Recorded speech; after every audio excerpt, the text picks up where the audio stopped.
ઉપકારનો બદલો અપકાર। એક કૂતરી હતી।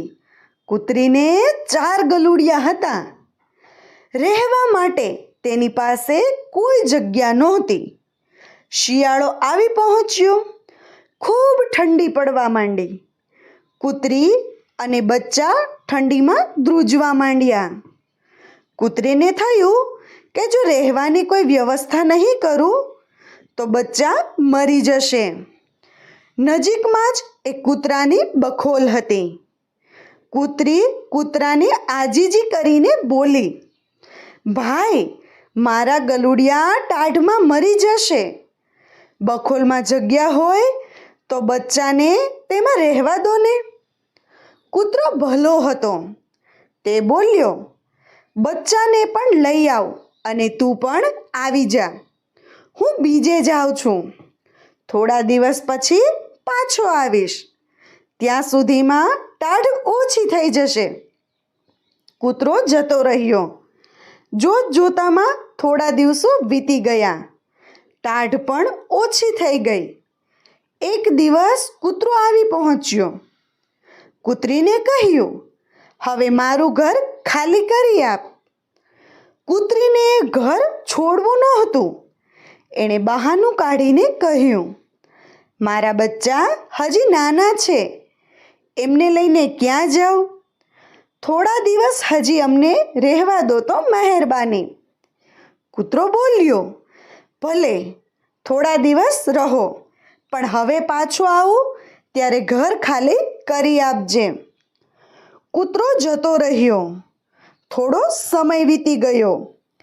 એક દિવસ કૂતરો આવી પહોંચ્યો। કૂતરાને દૂરથી આવતો જોઈને કૂતરી બખોલમાંથી બહાર આવી ગઈ।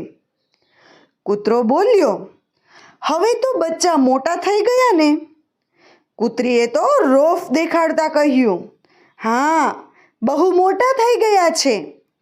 એ 4 ને હું 5મી, ને તું છે એકલો। જરા પણ ડબડબ કરીશ તો જોવા જેવી થશે।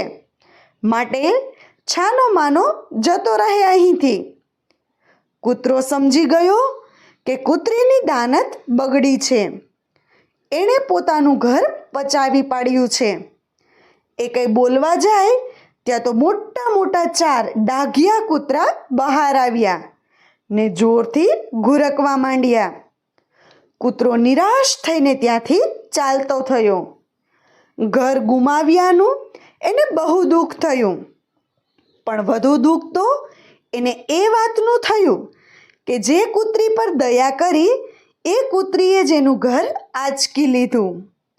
પોતે એના પર ઉપકાર કર્યો, પણ એણે અપકાર કરીને બદલો વાળ્યો।